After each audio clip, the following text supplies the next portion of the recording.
खनन क्षेत्र में धंसान का भय स्थानीय लोगों का पीछा नहीं छोड़ रहा है। इस माह में अंडाल में 2 जगहों पर भू धंसान होने से इलाके के लोग भयभीत हैं। इस बार फिर से पांडवेश्वर विधानसभा के नवाग्राम गांव के मुस्लिम मोहल्ले में भू धंसान हुआ। घर के फर्श में 2 बड़े गड्ढे हो गए हैं। घर के मालिक छवि खातून शेख रासू ने बताया कि बुधवार की रात तेज आवाज हुई और फिर घर के फर्श पर 2 बड़े गड्ढे हो गए। घटना की खबर पाकर तृणमूल पंचायत नंबर 118 के सदस्य शेख सिराज मौके पर पहुंचे। उन्होंने कहा कि कल रात खबर मिलने के बाद वह इलाके में पहुंचे और ढहने से प्रभावित सभी परिवारों को इलाके के ICDS केंद्र में स्थानांतरित करने की व्यवस्था की। उन्होंने ये भी शिकायत की कि ECL की सोनपुर बाजारी परियोजना में कोयला उत्पादन के लिए की जाने वाली ब्लास्टिंग के कारण ही आज गांव की स्थिति गंभीर है।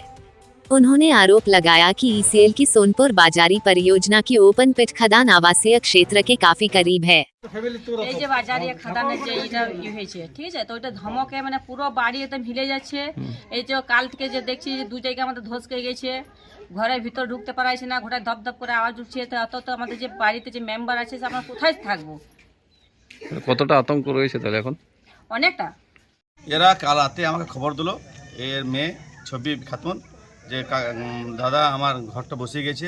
আমি তৎক্ষণিক আসি, দেখি সত্যিকারে বসে গেছে।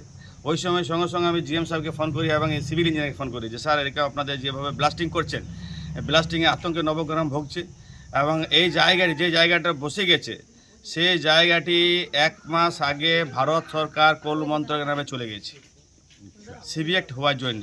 তো ক্ষতিপূরণ তো অ্যাকচুয়াল সোনপুর বাজারেকে দেওয়া উচিত, যেহেতু এটা তো নিজের নামে আর দস্যুর নামে নেই, এটা তো সোনপুর বাজারের নামে চলে গেছে।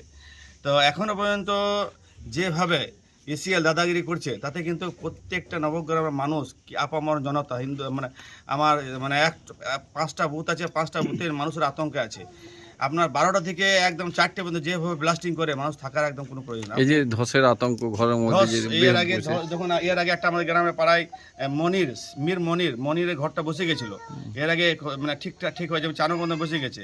এরপর সেকেন্ড স্টেজ হলো শেখ রসু, ছবি খাতুন, জামিনা বিবি, এদের ঘরটা বসে গেছে। আচ্ছা, আপনারা পঞ্চায়েতের তরফে এদের কি সুরক্ষিত জায়গা রাখা? পঞ্চায়েত থেকে আমরা পঞ্চায়েত মেম্বার হিসেবে এসেছিলাম, এদের থাকার ব্যবস্থা করেছি। ICDS থাকার বলছে আমি প্রধানকে জানিয়েছি এবং আমার উপপ্রধানকে জানিয়েছি, আমি ব্লক সভাপতিকে জানিয়েছি, অঞ্চল সভাপতিকে জানিয়েছি এবং আমার BDO ম্যাডামকেও আমি মেসেজ করে জানিয়েছি। তো সরকারিভাবে যেগুলো জানা আছে জানিয়েছি, কিন্তু ECL তরফ থেকে কোনো হেলদোল ওখানে পাওয়া যায়নি। আমরা যদি ECL তরফ থেকে কোনো হেলদোল যদি না পাই তাহলে আমরা কিন্তু নবগ্রামের গোটায় 5টা বুথের লোক আমরা যে পেজটা কিন্তু যেভাবে বন্ধ করবো আমরা যদি ক্ষতিপূরণ না পাই।